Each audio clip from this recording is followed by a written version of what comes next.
أعوذ بالله من الشيطان الرجيم. بسم الله الرحمن الرحيم. ولقد آتينا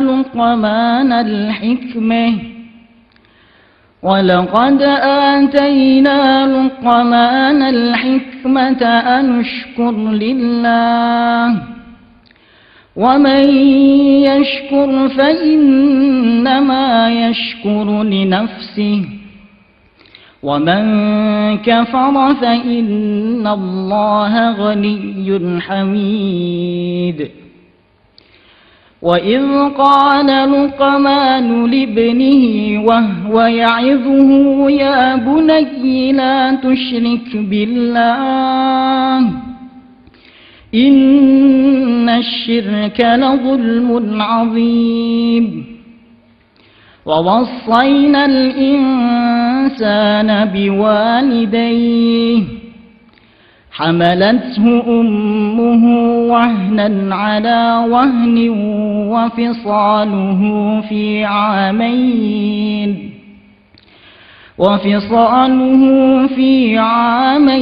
أن اشكر لي ولوالديك إلي المصير.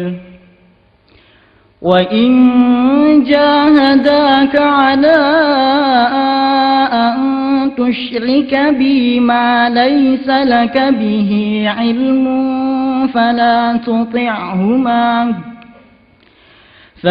تطعهما وصاحبهما في الدنيا معروفا واتبع سبيل من أناب إلي ثم إلي مرجعكم فأنبئكم بما كنتم تعملون. يا بني إنها إن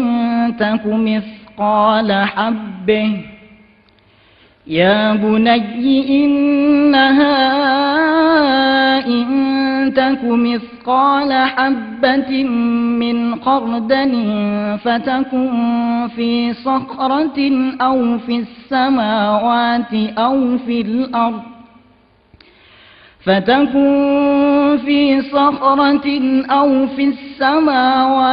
أو في الأرض يأت بها الله إن الله لطيف خبير.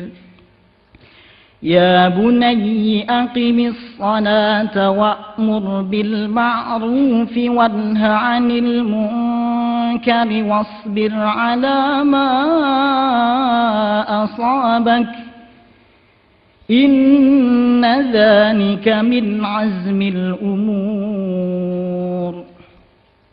ولا تصاعر خدك للناس ولا تمش في الأرض مرحا إن الله لا يحب كل مختال فخور. وقصد في مشيك واغضض من صوتك إن أنكر الأصوات لصوت الحمير. صدق الله العظيم. السلام عليكم ورحمة الله وبركاته.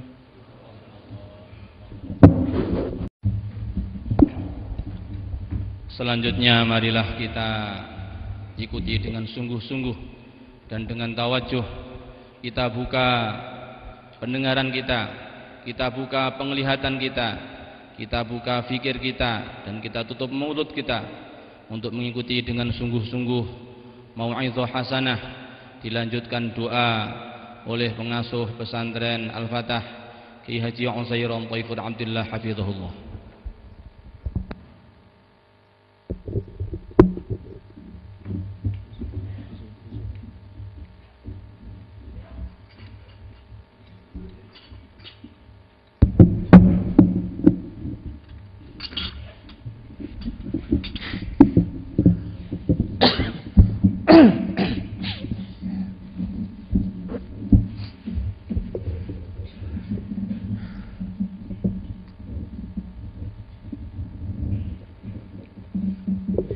Assalamualaikum warahmatullahi wabarakatuh.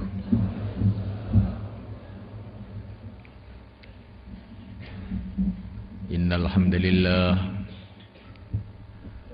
nasta'inuhu wa nastaghfiruhu wa nu'minu bihi wa natawakkalu alayhi wa na'udzu bihi min shururi anfusina wa min sayyiati a'malina. من يهديه الله فلا مضل له ومن يضلل فلا هادي له أشهد أن لا إله إلا الله وحده لا شريك له وأشهد أن سيدنا ومولانا محمدا عبده ورسوله اللهم صل وسلم وبارك عليه وعلى آله وأصحابه والتابعين لهم إلى يوم القيامة أما بعد.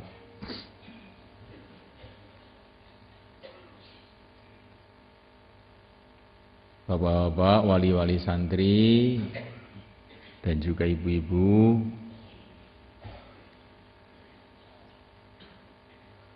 walal akhos, para ulama yang hadir pada majelis ini,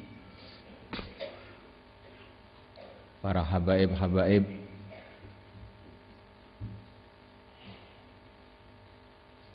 dalam majelis kita ini juga hadir yang terhormat Habib Ibrahim Al-Hasani dari Yaman.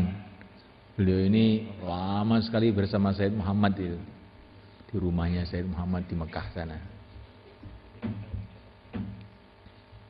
Dan Habib-Habib yang lain banyak. Juga Habib Ubaidullah dari Trangkil juga hadir di masjid kita ini.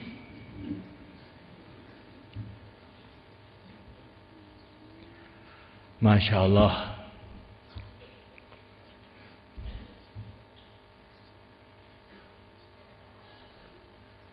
seumpama tidak ada perintah dari Allah, wa amma bi ni'mati rabbika fahaddits. Hendaklah kita ini hanya menceritakan nikmat-nikmat Allah saja.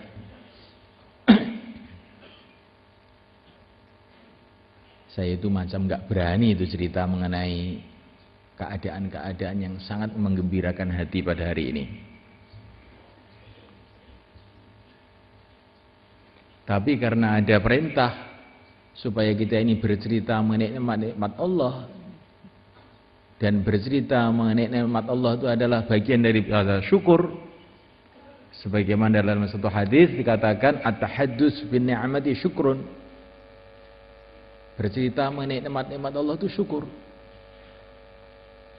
Seumpama tidak ada itu, saya khawatir tuh cerita-cerita begini bisa jadi nggak baik, bisa jadi sombong dan sebagainya. Tapi karena perintah Allah dan kita hanya ingin mendapatkan ridho Allah, dan supaya kita ini dihitung orang-orang yang syukur, akan saya ceritakan juga.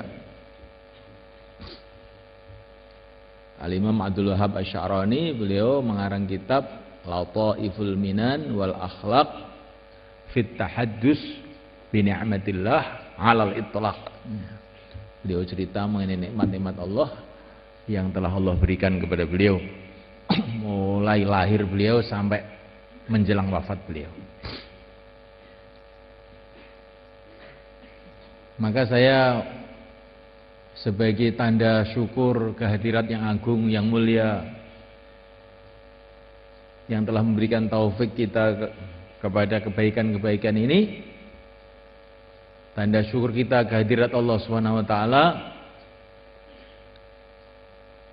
maka akan saya ceritakan sedikit mengenai apa yang saya rasakan dalam majelis ini. Hadirin yang dimuliakan, saya itu sudah banyak melihat madrasah-madrasah, pesantren-pesantren di mana-mana di pojok-pojok dunia ini. Tapi pesantren kita ini, bukan pesantren saya, pesantren kita ini termasuk pesantren yang langka. Saya lama di Saudi itu, saya juga pernah masuk di kuliah-kuliah hadis. bagian kelas terakhir doktorohnya itu, yang hafal Bukhari satu pun nggak ada. Jadi umpama saya itu bisa ngasih gelar kamu itu, yang hafal Bukhari saya kasih gelar doktor semua itu. S4, nah, bukan S3, S4.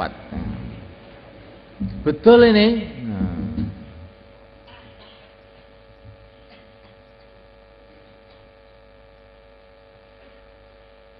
Jadi zaman sekarang ini orang hafal Bukhari termasuk orang langka, perlu diawetkan ini. Ya. Jangan sampai dirusak dengan perkara-perkara yang merusakkan. Orang tuanya khususnya harus syukur betul-betul ya.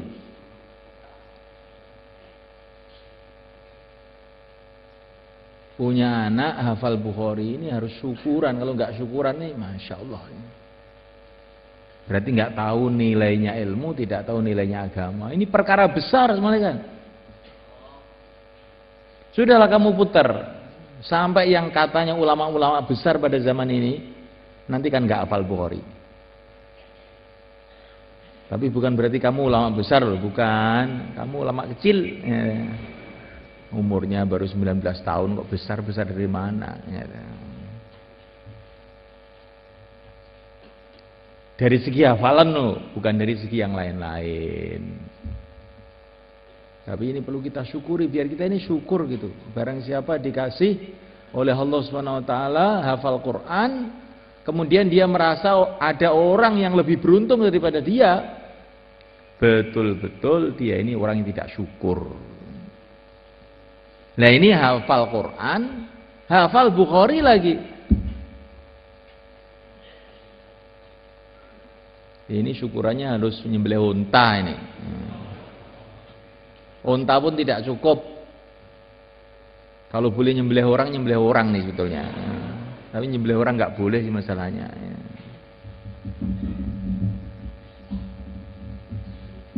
Pokoknya ini nikmat yang sangat-sangat besar.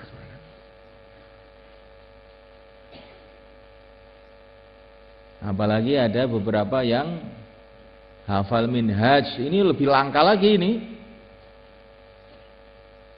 Zaman sekarang orang kok hafal minhaj. Minhaj itu bapak-bapak, ibu-ibu, tebalnya itu kayak Quran itu loh. Tulisannya kecil-kecil lagi. Nggak ada harokatnya, gundul gitu. Itu dihafalkan oleh anak-anak kita itu. Itu kalau tidak taufik dari Allah Subhanahu wa taala, masya Allah.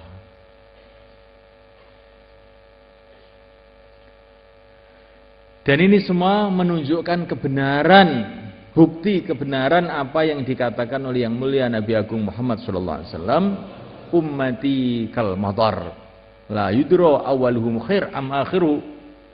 Umatku ini seperti hujan, tidak diketahui yang dulu apa yang akhir yang baik. Maksudnya yang akhir-akhir pun orang-orang istimewa itu ada. Yang istimewa itu bukan orang-orang dulu saja, yang akhir pun yang istimewa juga ada. Dan insya Allah ini menurut pandangan saya, orang-orang tadi itu yang salaman tadi itu termasuk orang-orang istimewa dari segi hafalannya. Tinggal sekarang ini bapak-bapak, ibu-ibu dan kita semua khususnya santri-santri ini berpikir bagaimana tingkatan hafalannya yang begitu tinggi ini dibarengi dengan tingkatan takwanya yang begitu tinggi juga.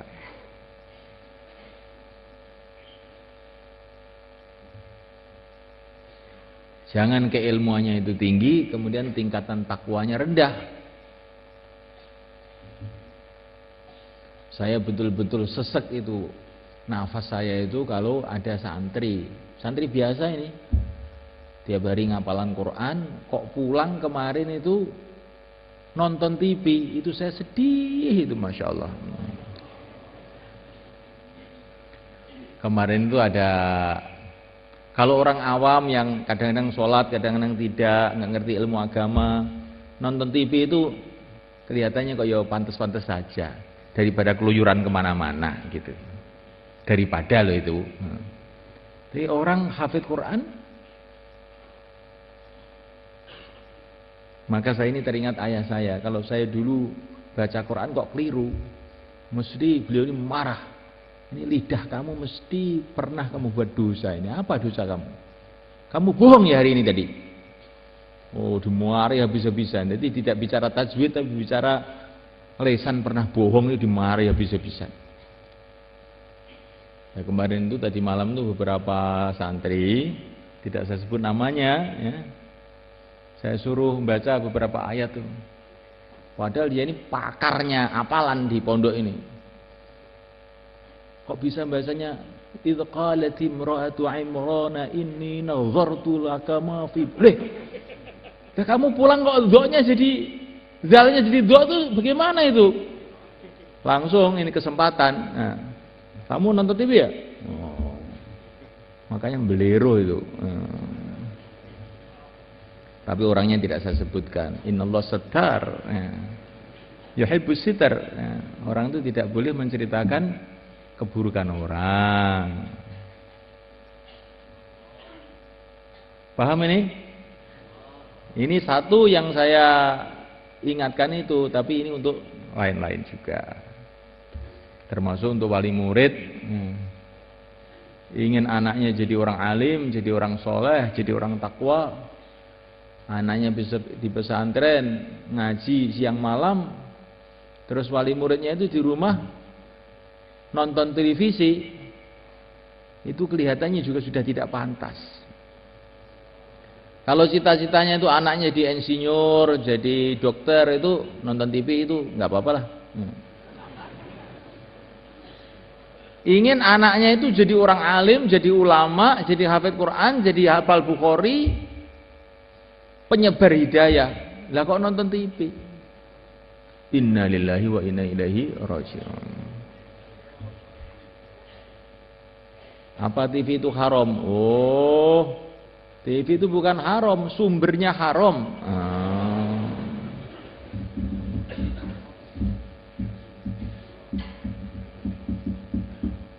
Yang haram-haram itu semua didakwahkan di televisi itu. Maka ini santri-santri yang baru pulang dari rumah, yang merasa tersinggung dengan perkataan saya ini, cepat tobat, insyaallah ya. Biar nanti zalnya dia jadi dzok, ya.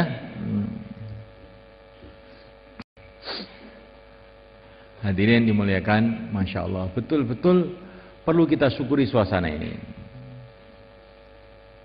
Nah, ini suasana ini adalah barokahnya doa para guru-guru kita, doa orang-orang soleh, doa para wali murid juga, termasuk doa ibu-ibu juga.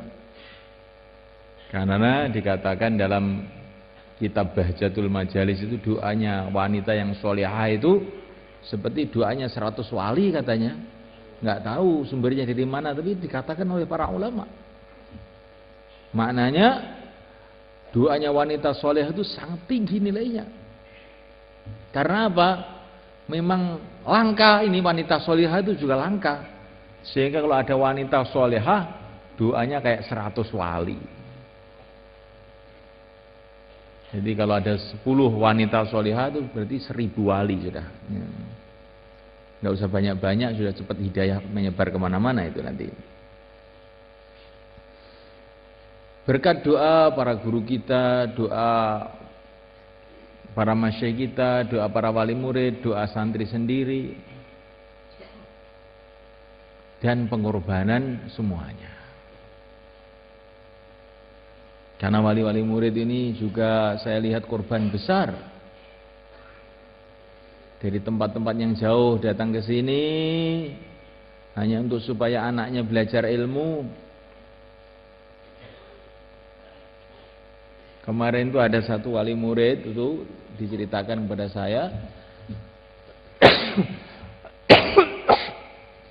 untuk datang ke sini itu beliau jual satu rumahnya. Rumahnya itu nggak tahu berapa, dijual satu untuk datang ke sini. Dari Kalimantan itu. Nah, itu orang kayak begitu, kalau ikhlas itu jelas tuh mesti ada nilainya di sisi Allah.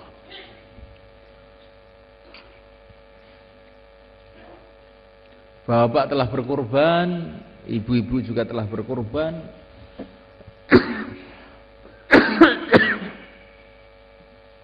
Anak-anak sudah berkorban juga. Semoga pengorbanan kita ini barokah seperti pengorbanan keluarga Ibrahim alaihissalatu wassalam. Ayahnya berkorban, istrinya Siti Sarah, Siti Hajar berkorban, anaknya pun berkorban siap disembelih, ibunya berkorban habis-habisan, ayah pun siap dibakar karena agama.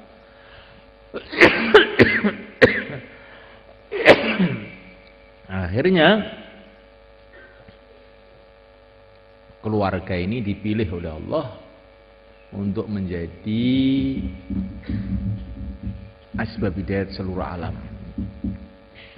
Keluarga inilah yang akhirnya menurunkan yang mulia Nabi Agung Muhammad sallallahu alaihi wasallam. Nabi Agung melahirkan Sayyidah Fatimah radhiyallahu taala anha. Sayyidah Fatimah melahirkan Hasan Husain radhiyallahu taala anhuma. Sayyidina Hasan, Sayyidina Husain melahirkan ulama-ulama, melahirkan pejuang-pejuang, termasuk Wali Songo yang akhirnya menyebarkan agama di negeri ini. Begitulah pengorbanan-pengorbanan kita ini, semoga Allah terima. Amin. Hadirin dimuliakan Allah Subhanahu wa taala. Tapi perlu diingat oleh bapak-bapak, ibu-ibu, wali murid bahwa anak-anak ini walaupun tingkat hafalannya sudah begitu banyak, sudah saya katakan begitu banyak untuk ukuran zaman ini. Untuk ukuran zaman ini sudah sangat banyak. Ada beberapa orang yang hafal sampai 10.000 hadis. Ini termasuk barang langka di alam semesta ini. Ya. Tapi walaupun hafalannya sudah banyak, belajar juga sudah agak lama, tapi mereka itu masih anak-anak. Perlu mereka itu dibimbing lagi, didewasakan. Makanya kita membuka takhusus fikih, takhusus qiraah, takhusus bahasa Arab 2 tahun. Maksudnya apa? Jangan sampai nanti anak-anak yang sudah punya kelebihan-kelebihan ini mentalnya belum dewasa, kemudian pulang akhirnya kembali kepada keawaman lagi. Karena namanya anak-anak itu walaupun kayak apa ya anak-anak. Perlu mereka agak sedikit lagi didewasakan supaya mereka lebih dewasa. Dan supaya menambal kekurangan-kekurangannya di kelas-kelas 1, 2, 3, 4, 5, 6, 7 itu 8 kita buka takhusus supaya mereka menyempurnakan kekurangan-kekurangannya itu. Ada yang punya kelebihan dalam qiraah tapi tajwidnya masih peletot-peletot. Ada yang sudah hafal Bukhari tapi nahwunya masih lemah, maka kita sempurnakan. Insyaallah mulai kan? Ini saya ingatkan kepada santri-santri semua dan juga wali murid, jangan mikir kemana-mana. Mau dikirim ke luar negeri, enggak. Takhusus dulu. Dan ini untuk kemaslahatan anak-anak kita sendiri. Bukan ini maksudnya itu saya itu menahan-nahan anak-anak, bukan. Supaya keilmuannya itu mateng. Kita sudah mengirim anak-anak ke Pakistan. Kurang lebih 500 orang kita kirim ke sana. Mulai tahun dulu sampai sekarang itu. Tapi kenyataannya bagaimana? Nah yang dulu di Temboro itu maju ya pulang dari sana ya maju. Tapi kalau di Temboro dulu itu sabiqunal mutaakhirun, ya, bukan sabiqunal awalun, sabiqunal mutaakhirun ya. Di sana pun kelihatannya juga sedikit perkembangannya. Cuman tambah gelar Maulana. Ya. Fikihnya itu lemah jadinya. Keilmuannya lemah. Tapi kita berharap disempurnakan takhusus dulu biar keilmuannya itu agak lumayan, baru dikirim ke Pakistan untuk belajar semangat dakwah di sana.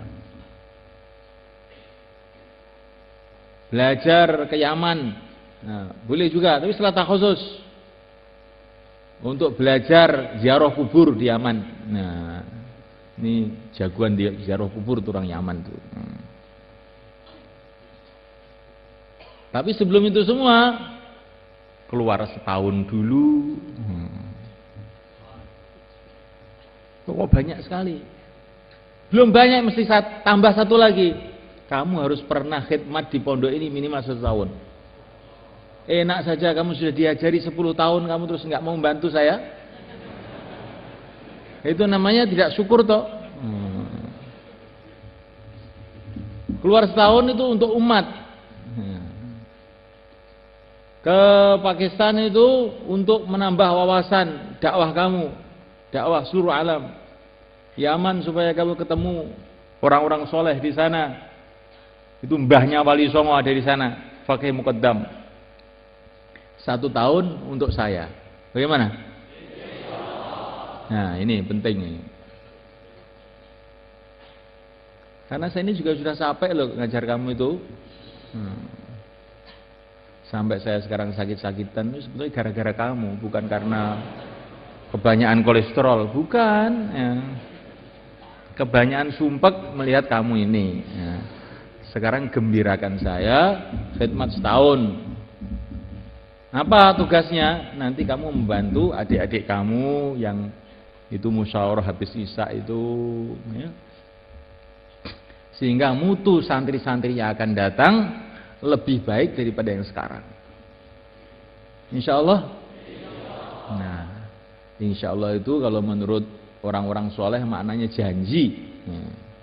Bukan insya Allah itu mau untuk menghentikan orang bicara. Nah, maknanya janji dan berharap kepada Allah agar Allah mudahkan apa yang kita niatkan. Itu maknanya insya Allah.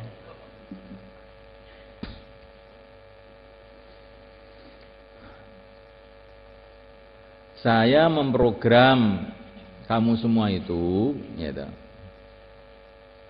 itu betul-betul karena saya itu sayang sama kamu loh. Saya memprogram kamu persis seperti saya memprogram anak-anak saya. Itu anak-anak saya tidak ada yang saya kirim ke mana-mana. Harus selesai takhusus. Ya enggak? Itu anak-anak saya tahu semua tuh kamu. Jadi bukan saya ini nyuruh kamu takhusus itu maksud untuk ganjel takhusus, bukan begitu. Ya. Tapi untuk supaya ini, masya Allah, zaman ini keilmuan agama itu tambah merosot. Jadi kalau kita biarkan, ya tambah lagi merosot. Seperti yang diceritakan Pak Bet tadi, profesor, doktor, tamatan Azhar, tapi baca Quran pletot-pletot. Kenapa? Memang tidak belajar tajwid loh. Walaupun dia itu profesor atau di atas profesor, kalau nggak belajar tajwid apa tahu tajwid? Ya nggak bisa. Jadi titel itu bukan menunjukkan orang itu bermutu. Maka kita ingin pesantren kita itu membentuk orang-orang yang bermutu imannya dan mujahadahnya, fikir umatnya. Maka kita buat program-program dakwah, berpikir bermutu keilmuannya, bermutu waroknya, nggak mau dengan perkara-perkara yang haram. Maka mungkin ini wali murid itu agak sedikit sedih, anak-anaknya di pondok nggak boleh HP, nggak boleh ini, sehingga dihubungi susah. Memang di sini dihubungi susah. kalau nggak punya HP. Tapi nanti di akhirat insya Allah dihubungi mudah. Ya. Anak-anak kamu akan memberikan syafaat kepada kamu. Dihubungi mudah karena dia hafid Quran. Bisa mensyafaati ayahnya ibunya. Di Temboro dihubungi 10 tahun nggak bisa. Di Padang Masyar langsung menjemput kita. Mana yang untung? Nah, gara-gara HP ini anak-anak nggak konsentrasi. Ada genteng bocor tahu, adiknya sakit tahu, walimah tahu, apa aja jadi tahu. Akhirnya ngajinya tidak konsentrasi, tidak tawajuh. Akhirnya jadi kedodoran, tidak berhasil. Maka Nabi Musa alaihissalam ketika mau menerima wahyu, menerima ilmu agama, maka digiring oleh Allah, ditarik oleh Allah Subhanahu wa taala di puncak gunung dulu, di Tursena sana, baru layak untuk menerima kalamullah.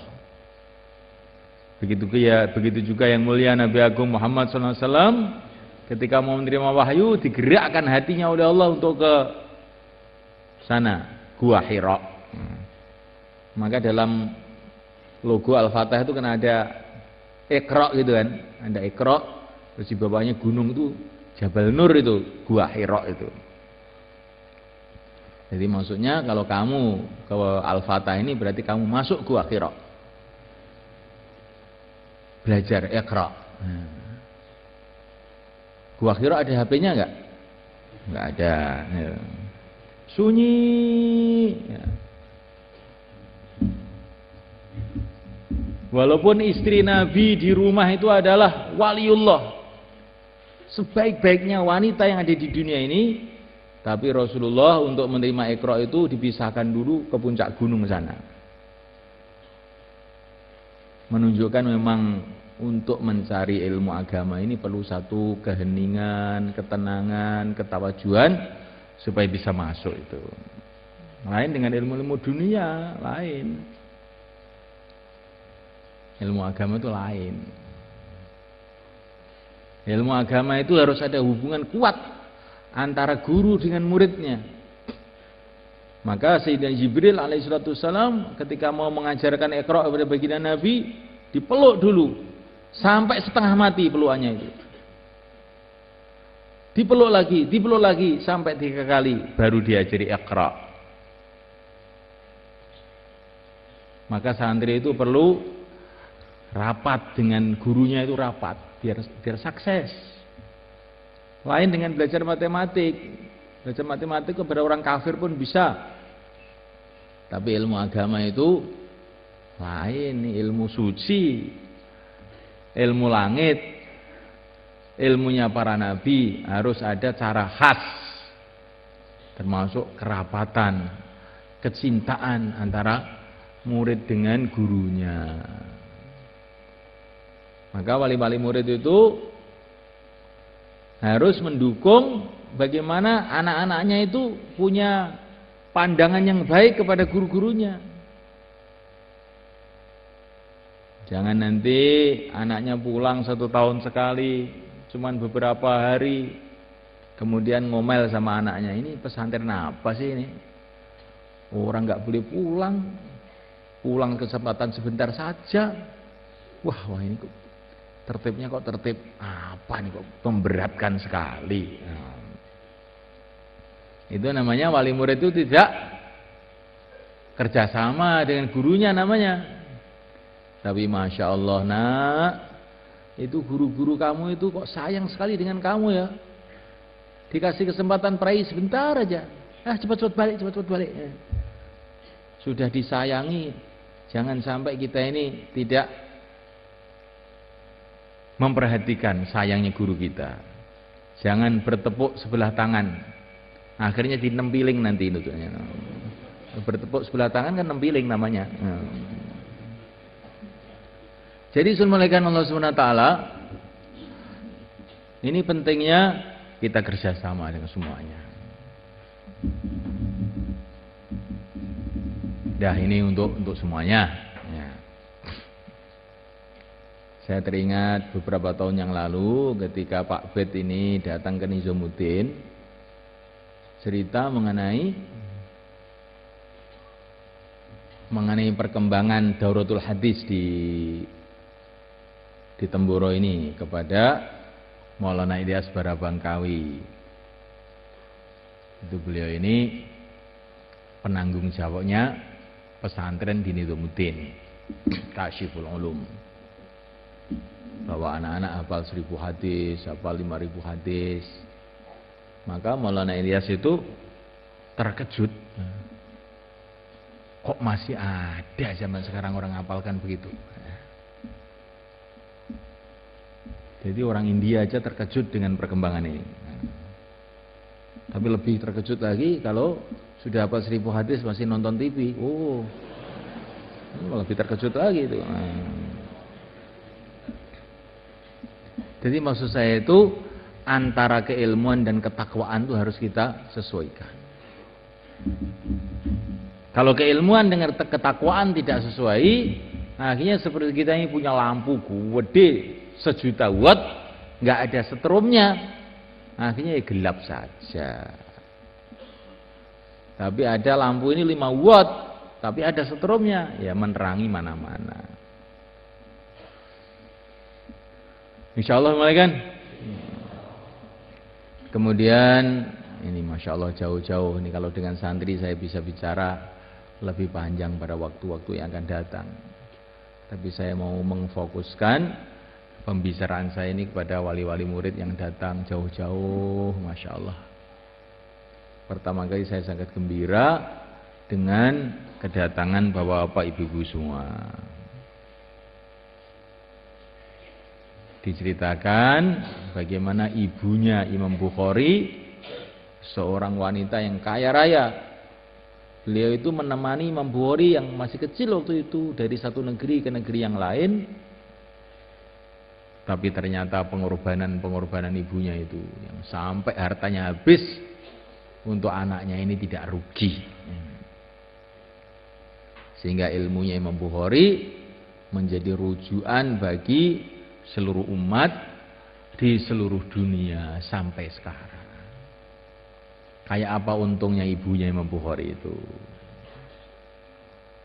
Maka kalau ibu-ibu, Masya Allah, mungkin sedikit korban untuk anaknya ini, insya Allah tidak akan rugi. Pengorbanan seorang ibu sangat tinggi nilainya di sisi Allah. Cita-cita seorang ibu sangat mempengaruhi keadaan anaknya. Nah, oleh karena Allah Subhanahu wa taala sebagaimana diceritakan dalam Al-Qur'an, istrinya Sayyidina Imran ketika beliau hamil berdoa, idz qalat imra'atu Imran rabbi inni nadartu laka ma fi batni muharrara fataqabbal minni innaka antas samiul alim. Ketika beliau hamil berdoa kepada Allah, ya Allah, saya bernazar, saya bercita-cita bahwa anak saya ini muharrar, hanya untuk agama saja ya Allah, hanya untuk berkhidmat kepada agamamu saja. Terimalah nadar saya ini ya Allah dari aku. Di awal kesuksesan anak itu dimulai dari niat tulusnya ibunya. Ibu-ibu ini dengar ini, penting ini. Sudah punya niat seperti istrinya Imran ini belum ini? Ya Allah, saya bernazar anak saya ini untuk agamamu. Saya tidak ingin anak saya ini jadi lurah, jadi camat, jadi bupati, jadi presiden. Tidak. Betul begitu? Presiden sudah ada. Untuk apa kamu jadi presiden? Nanti nganggur kamu. Lurah juga sudah ada. Ini Pak Muson juga ada di sini, Pak Lurah. Kamu mendaftarkan lurah, ya mesti nggak diterima. Kita jangan bercita-cita anak-anak kita jadi pejabat-pejabat. Tapi bercita-citalah anak-anak kita jadi asbab hidayah untuk pejabat-pejabat. Kayak Wali Songo, tidak ingin jadi raja, tapi jadi asbab hidayah untuk raja-raja, sehingga raja-raja Jawa pada masuk Islam semua.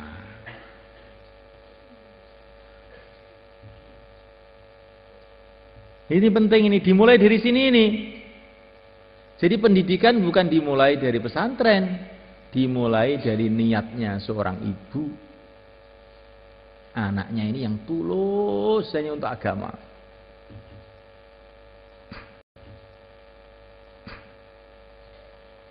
Ada seorang wali Allah bercerita, kalau nggak salah ini namanya siapa itu zaman dulu, Bishr al-Hafi kalau nggak salah. Maka ini anaknya itu santri, dapat targhib dari gurunya seperti ini. Maka dia akhirnya pulang menemui ayahnya, menemui ibunya. Ya, tadi saya dapat penjelasan dari Syekh supaya anak-anak itu bisa sukses, anak-anak diserahkan untuk agama. Maka saya mohon kepada ayah, kepada ibu, serahkan saya ini untuk khidmat agama saja. Saya tahu bahwa saya punya kewajiban berkhidmat kepada ayah, berkhidmat kepada ibu. Tapi saya mohon halalnya, Bu. Mohon halalnya, Pak. Saya ini serahkan kepada Allah untuk berkhidmat pada agama saja. Maka ayahnya, ibunya, iya. Anakku, bener. Pokoknya kamu untuk agama. Kamu nggak perlu khidmat sama ayah, nggak perlu khidmat sama ibu. Kamu saya niatkan sudah untuk agama saja. Akhirnya berangkatlah ngaji ini. Setelah ngaji lama jadi orang alim, maka malam hari dia pulang ke rumahnya sekian tahun, pulang ketuk pintu, krok krok krok, Assalamualaikum. Dijawab sama ayahnya, Waalaikumsalam. Siapa? Siapa ini? Loh, saya anaknya bapak, anaknya ibu. Loh, saya tidak punya anak kok. Katanya ayahnya, katanya ibunya. Tidak punya anak bagaimana? Dulu saya punya anak, tapi sudah saya serahkan sama Allah, jadi saya nggak punya anak. Sudah serahkan Allah untuk khidmat agama. Ini kamu tuh anak siapa? Saya nggak punya anak sekarang. Waduh, nggak boleh pulang nih. Langsung berangkat lagi, ngaji lagi, akhirnya jadi wali itu anak itu. Maka wali murid itu begitu itu. Jangan dididik anaknya itu cengeng, suruh pulang aja. Kamu di pondok makan tewel terus nak. Sekarang saya sembelihkan ayam. Akhirnya nggak mau mondok anaknya begitu.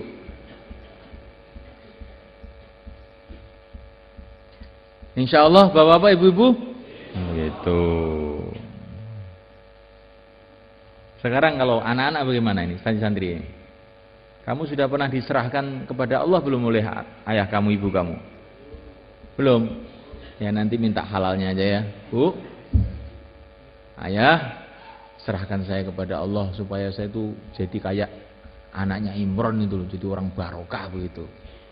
Jangan disuruh pulang aja toh. Masa ngaji di jatah-jatah, nanti harus pulang, nanti harus pulang.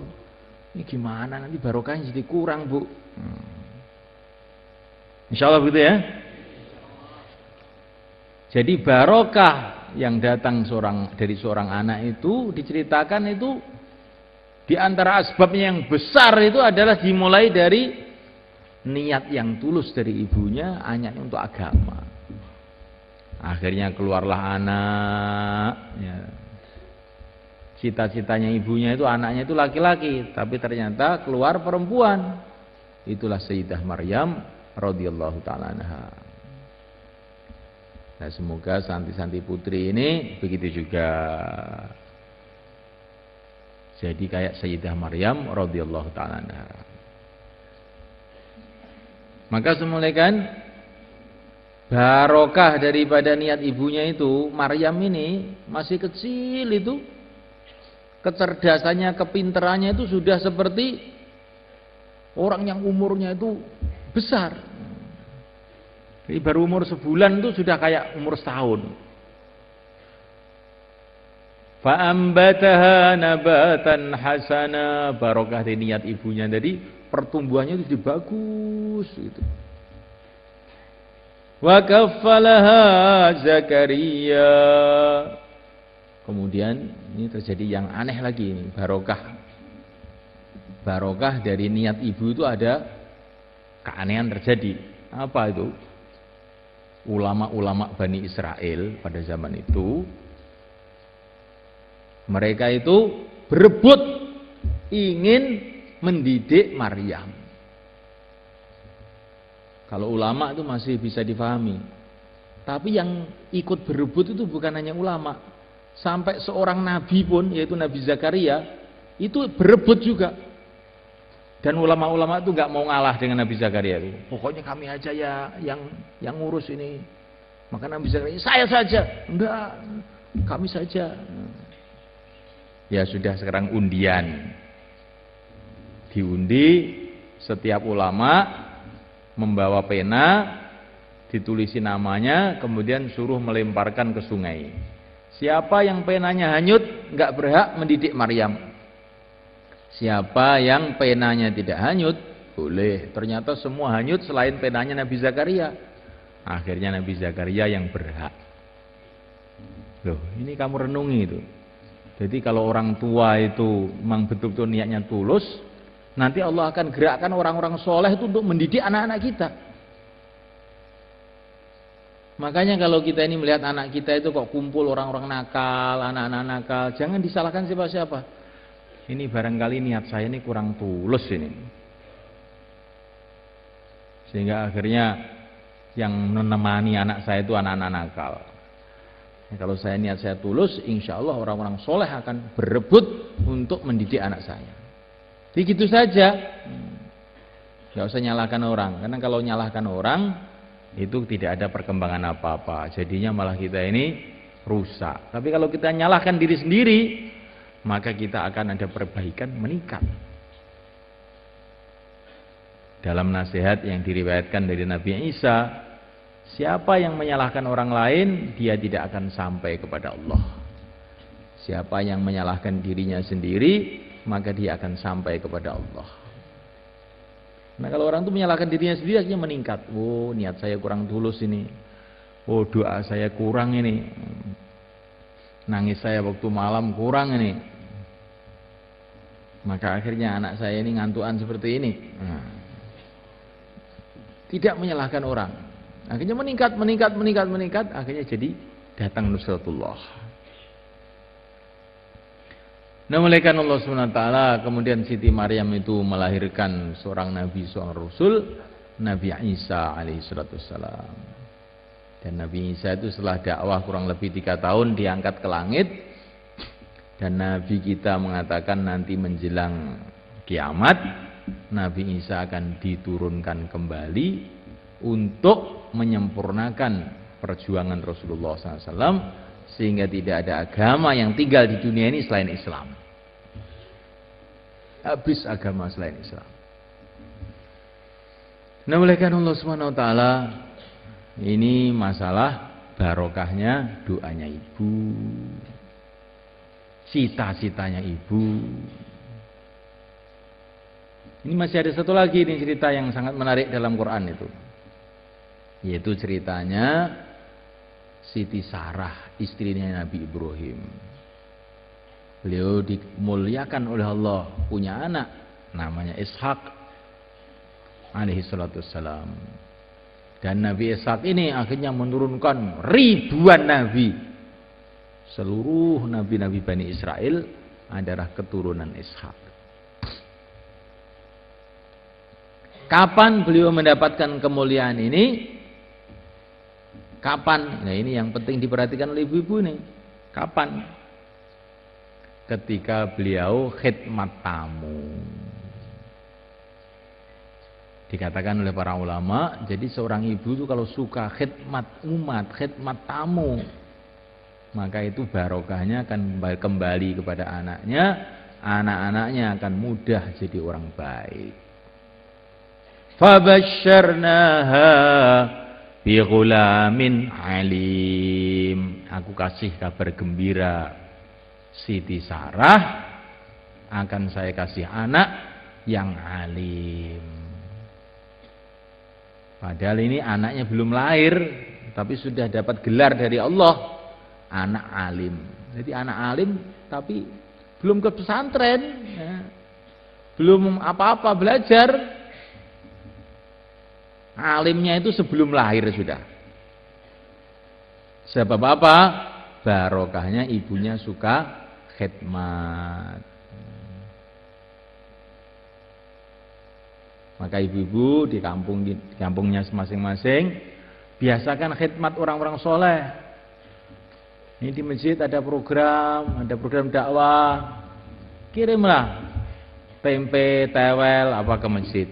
Ya Allah, saya buat ini meniru-niru Siti Sarah. Semoga anak saya yang mondok di Temboro jadi orang yang kau ridhoi. Nah, begitu. Bisa juga dengan khidmat cara yang lebih mudah lagi. Ibu-ibu nanti sebelum pulang, kalau ada kelebihan uang, gitu, di Al-Fatah ini ada 1000 orang itu nggak dibekali dari rumah itu. Sudah datang saja ke kantor, ini 10 juta untuk anak-anak yang tidak punya bekal. Khidmat, semoga Allah SWT jadikan anak-anak saya itu jadi orang-orang yang sukses. Katanya Panembahan Senopati Gus Mubed, kotaknya siapa sokeh. Kotak sudah disiapkan banyak, tapi isinya nggak tahu. Tapi ini saya tidak minta, kan? Saya tidak minta. Ini perhatikan betul. Ini katanya ayah saya dulu, kalau kamu minta, kamu tambah melarat katanya. Ini tidak minta, tapi ini menyemangatkan kita untuk kita ini korban, bukan minta. Kalau minta jadi tambah melarat. Man fataha li nafsihi babas su'al fatahallahu lahu babal faqr. Siapa yang membuka pintu minta-minta, Allah akan buka pintu melarat. Maka Al-Fatah ini punya tertib sirian. Apa sirian itu?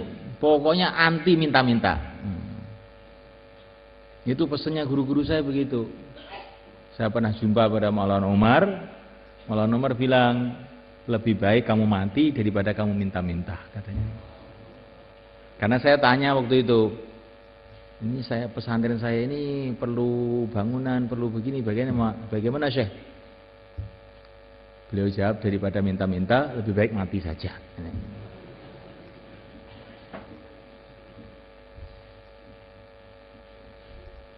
Jadi semalakan Allah SWT ini tidak minta-minta, jangan dipahami menyumbang. Loh, bukan menyumbang.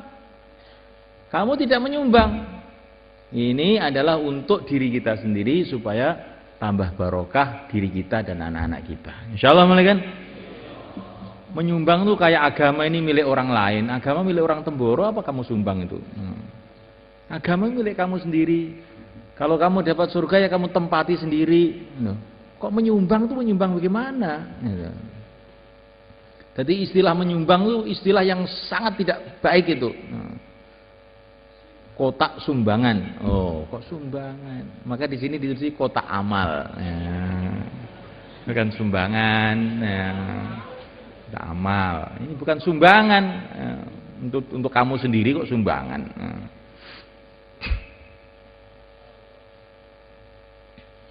Namanya Allah Ta'ala. Dan ini saya punya pengalaman dikit ini. Orang-orang yang banyak korban untuk pesantren ini, akhirnya itu anak-anaknya itu kok punya pesantren, saya lihat itu. Mudah oleh Allah dimudahkan untuk buat pesantren. Itu dulu ayah saya, mbah saya itu setiap ada orang bikin pesantren mesti milkut. Orang bikin masjid, saya kayunya. Akhirnya yo kok anak cucunya itu jadi mudah bikin pesantren itu loh. Nah, kamu ingin mudah apa tidak? Nah itu, ini untuk wali murid loh ini. Bukan untuk murid, untuk wali murid. Nanti kalau untuk murid saya khawatir disalahgunakan. Minta uang sama orang tuanya. Nah, ini harus ditambah bekalnya biar barokah, ini harus tambah bekalnya. Jangan begitu ya. Nah, mulaikan Allah Subhanahu wa taala. Jadi niat tulusnya istrinya Imran dan khidmatnya Siti Hajar, barokahnya tidak karu-karuan, sehingga membuat anak-anak cucunya jadi orang-orang yang sukses. Semoga ibu-ibu begitu juga. Allahumma amin. Ini baru ibu-ibu, belum ayah ini. Ayah lain lagi. Karena katanya saya dengar kemarin orang Jakarta itu bilang, orang laki-laki itu di mana-mana sukanya cari duit. Tapi kalau perempuan sukanya belanja, minta duit. Gitu. Jadi jadi podo ayah sendiri. Jadi sudah mulaikan. Ini sekarang untuk wali murid, bapak-bapak. Allah SWT telah memberikan contoh kepada kita keluarga yang mulia, keluarga yang sukses. Keluarga Nabiullah Ibrahim. Sehingga setiap sholat kita doa, Allahumma sholli ala Sayyidina Muhammad kama shallaita ala Sayyidina Ibrahim. Ya enggak? Ya Allah, rahmatilah Nabi Agung Muhammad SAW sebagaimana Engkau telah merahmati Nabi Ibrahim. Ada apanya Nabi Ibrahim itu? Masya Allah. Sampai Nabi kita itu minta didoakan oleh seluruh umat supaya Allah datangkan barokah kepada beliau, seperti Allah datangkan barokah kebaikan kepada Nabi Ibrahim. Nabi kita itu sudah yang tertinggi, tapi beliau minta kayak Nabi Ibrahim, menunjukkan Nabi Ibrahim itu juga sangat tinggi gitu.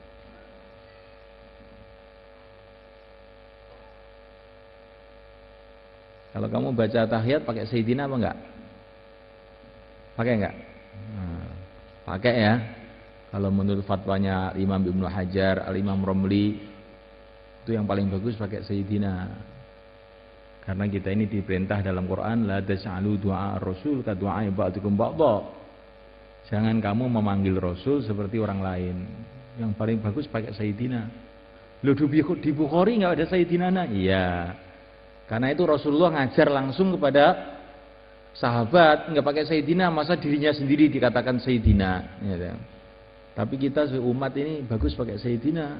Itu begitu kata para ulama. Tapi kalau enggak pakai Sayyidina, ya terserah kamu.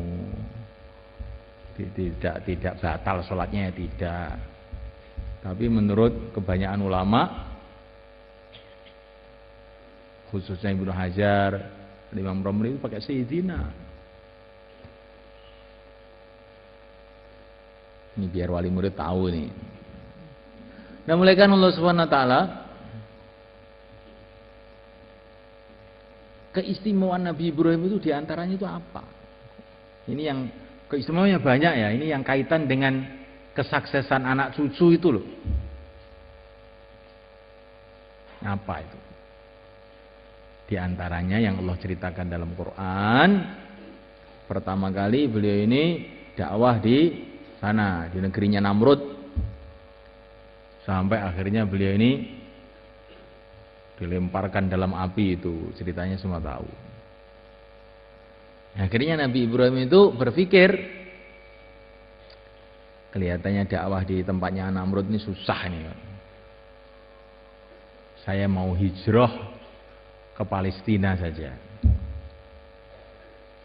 Inni dzahibun ila rabbi sayahdin. Saya akan pergi ke tempat ibadah kepada Tuhanku. Dzahibun ila rabbi itu maksudnya ke Palestina, ke Syam. Inni dzahibun ila rabbi sayahdin. Saya akan pergi ke Syam dengan harapan Allah Subhanahu wa taala akan memberikan hidayah kepada aku. Maka beliau tinggalkan kampungnya, tinggalkan negerinya, pergi ke Syam, bikin markas dakwah di sana yang namanya Masjidil Aqsa.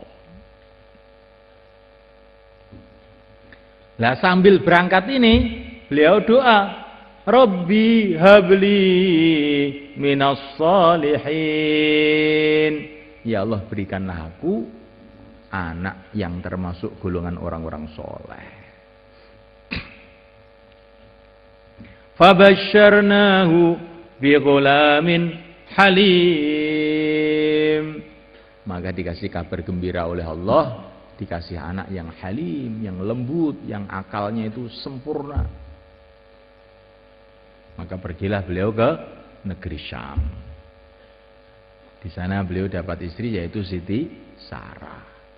Tapi sudah sampai umur 80 tahun istrinya itu belum punya anak. Padahal sudah dikasih tahu, akan saya kasih anak yang istimewa, yang halim, yang lembut, yang cakep-cakep. Ini sudah istrinya sampai tua nggak punya anak.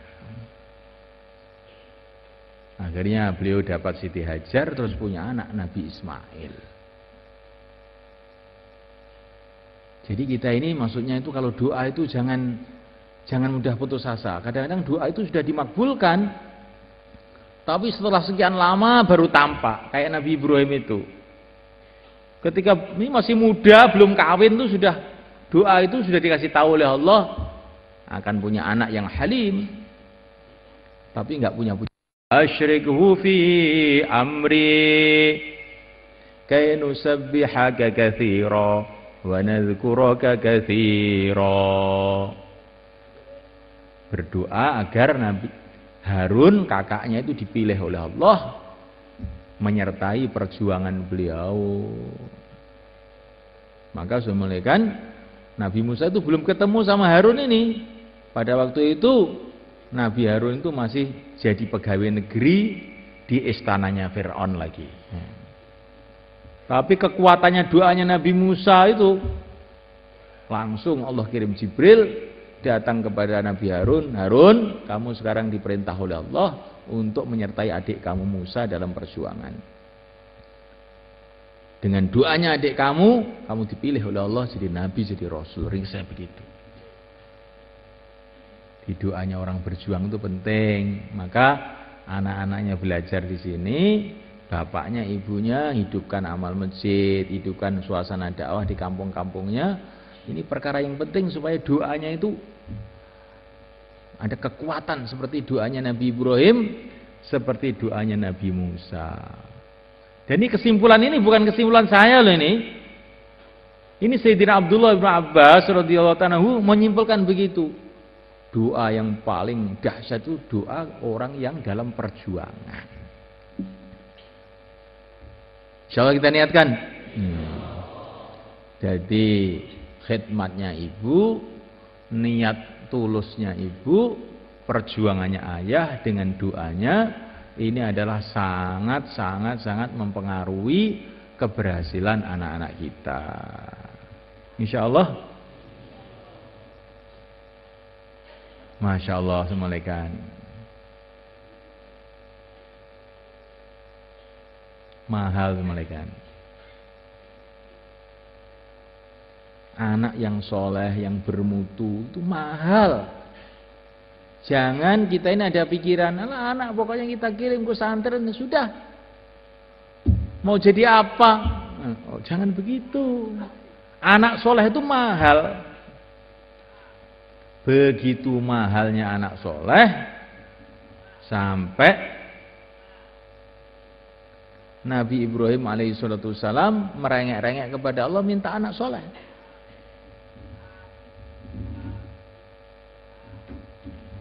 Rabbi habli minas solihin. Ya Allah, berikan kepada aku anak yang soleh. Begitu pentingnya anak soleh sehingga Nabi Zakaria itu berdoa merengek-rengek tengah malam, akhir malam ke hadirat Allah, wahabli min ladunka waliya, yarithuni wa yarithu min ali Yaqub waj'alhu rabbi radiya. Nabi Zakaria seorang nabi, seorang rasul, merengek-rengek minta anak yang akan meneruskan perjuangannya. Nabi Zakaria bukan, wah saya ini orang lurus, anak saya ya mesti lurus, nggak usah doa-doa. Nah, bukan begitu. Nabi Zakaria seorang nabi, seorang rasul, berdoa merengek akhir malam kehadirat Allah agar diberi anak. Anak yang bagaimana? Yarithuni wa yarithu min ali Yaqub waj'alhu rabbi radiya. Anak yang meneruskan perjuangannya Nabi Zakaria dan meneruskan perjuangannya keluarga Nabi Yaqub alaihi salatu wassalam. Insyaallah malaikat. Ini juga disimpulkan oleh para ulama lagi. Jadi doa yang paling baik supaya anak kita ini sukses itu doa yang dibarengi dengan kita ini prihatin terhadap keadaan umat. Ini Nabi Zakaria. Inni khiftul mawaliya min warai wa kanat imraati aqira. Ya Allah, saya khawatir nanti umat setelah kematian saya nanti siapa yang ngurus ya Allah? Berilah saya ini anak yang meneruskan perjuanganku. Akhirnya oleh Allah dikasih anak yang istimewa, yaitu Nabi Yahya. Wa atainahul hukma sabiyya. Nabi Yahya itu masih kecil itu sudah jadi nabi. Nabi itu kebanyakan diangkat jadi nabi setelah umur 40 tahun. Tapi ini ada nabi kecil, masih kecil sudah jadi nabi. Itulah Nabi Yahya. Sebabnya apa? Di antara asbabnya, jalannya yaitu doa ayahnya minta anak yang meneruskan perjuangannya. Jadi santi-santi ini yang masih kecil-kecil kelas 1, kelas 2 itu jangan ada pikiran saya masih kecil ya, masih kecil ya. Pokoknya asalkan tidak kencing di masjid nggak apa-apa. Ya. Mau lunjak-lunjak. Masih kecil loh saya ini. Nah, jangan begitu. Allah kasih contoh buat kamu, nabi kecil. Nabi tapi masih kecil. Lah itu kan Nabi Yahya, putranya Nabi Zakaria. Lah kula ini putrane Simin nek. Loh. Aja ngono, masa putrane Simin, Siman, Simun. Kowe iki ya kawulane Gusti Allah ya eneng padane kalau Nabi Zakaria kuwi. Masa kowe iki wong Mboro, Madura kuwi ya eneng padane kalau Nabi Yahya. Ya padha-padha kawulane Gusti Allah. Jalu'a. Jadi semua perkataan yang membuat kita ini jadi lemah itu buang. Datanglah perkataan-perkataan yang membuat kamu itu maju. Ya Allah, saya ini bukan anaknya Nabi Zakaria ya Allah. Tetapi ayah saya itu hamba Allah, ibu saya juga hamba Allah. Allahumma inni abduka wa ibnu abdika wa ibnu amatika nasiyati biyadika. Begitu doa yang diajarkan Nabi. Ya Allah, aku ini hambamu. Ayahku hambamu, ibuku juga hambamu. Maka terimalah keluargaku ini sebagaimana engkau telah menerima Nabi Zakaria, walaupun kecil tapi sudah lurus alim. Nabi Yahya itu masih kecil, itu umur 3 tahun apa begitu, ketemu teman-temannya diajak main-main. Yahya, ayo dolanan, main-main yuk. Nabi Yahya itu masih kecil itu. Nah, enggak. Kenapa enggak? Allah menciptakan aku bukan untuk main-main. Lah untuk apa? Untuk ibadah. Nabi kecil gitu. Ini ada kecil-kecil ini bagaimana kalau ditanya? Ayo main-main ya, main-main. Gimana? Nah, saya diciptakan bukan untuk main-main, untuk ibadah. Walaupun anak kecil itu malaikat ini, terutama bapak-bapak, ibu-ibu yang masih di rumah ya.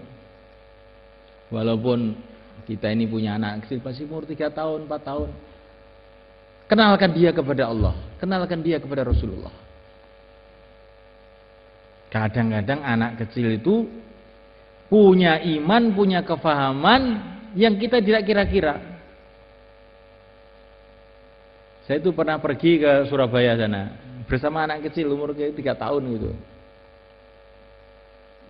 Tahu-tahu itu anak itu bilang sama saya, doa saya sudah makbul. Doa apa kok doa makbul itu? Tadi saya habis sholat doa minta roti.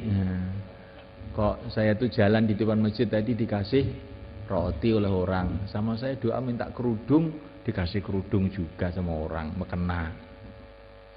Di sana di Ampel Surabaya sana. Aneh nggak ini? Anak umur 3 tahun tapi merasa dia ini makbul doanya, dan memang betul-betul makbul. Jadi iman itu bukan mesti kalau besar itu baru punya iman. Kadang-kadang anak kecil itu punya iman yang tidak dimiliki orang besar. Maka kita hati-hati. Anak-anak kita kenalkan kepada Allah. Sebagaimana yang diarahkan Nabi kita, bayi baru lahir dikenalkan kepada Allah. Allahu Akbar, telinga kanan, telinga kiri.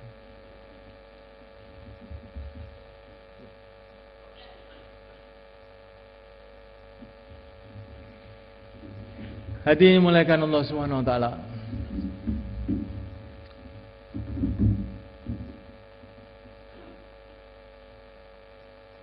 Pengorbanan ayah, pengorbanan ibu, fikirnya ayah, fikirnya ibu, doanya ayah, doanya ibu sangat bernilai untuk anak-anaknya. Sehingga sampai dalam satu riwayat itu dikatakan dalam satu hadis, doanya orang tua untuk anaknya itu seperti doanya Nabi untuk umatnya. Maka hati-hati itu jadi ayah, jadi ibu itu. Doa-doa kamu itu sangat bernilai. Tapi bagaimana kita mungkin berdoa kalau kita tidak tahu nilai apa yang kita minta itu? Kalau orang itu tahu nilainya anak hafid Quran, bahwa nanti akan memberikan syafaat pada hari kiamat kepada keluarganya. Kalau dia membaca Quran, ayahnya dapat pahala, ibunya dapat pahala. Sampai diceritakan para ulama itu ada orang tuh banyak dosanya, mati, disiksa di kuburnya. Anaknya waktu itu masih kecil, anaknya agak besar, terus pergi ke masjid mulai belajar Bismillahirrahmanirrahim. Langsung Allah mengatakan kepada malaikat yang bagian nyiksa di kubur itu, hentikan. Anaknya di dunia membaca kalamku, kok ayahnya dikubur disiksa? Tidak. Jangan disiksa lagi. Maka semalakan Allah SWT, kalau kita tahu nilainya anak belajar agama, anak jadi orang yang soleh, ini betul-betul tahu, pasti kita ini akan merengek-rengek doa kepada Allah. Dan itu anak itu kalau soleh semalakan, biasanya akan menurunkan keturunan orang yang soleh, terus berantai-rantai sampai kiamat. Kalau tidak keturunannya, ya ilmunya akan berantai-rantai, bersambung-sambung, manfaatnya sampai kiamat, dan kita dapat pahalanya terus. Maka anak soleh itu penting mulaikan. Dan kalau anak kita itu soleh, kita jangan khawatir apa-apa. Sayyidina Umar bin Abdul Aziz, ini khalifah pada tahun 100 Hijrah.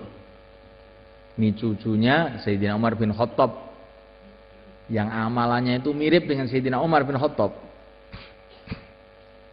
Ketika beliau mau wafat, itu anak-anaknya kecil-kecil di sampingnya. Anaknya itu pakaiannya itu sederhana-sederhana, tambal-tambal, saking miskinnya. Padahal beliau ini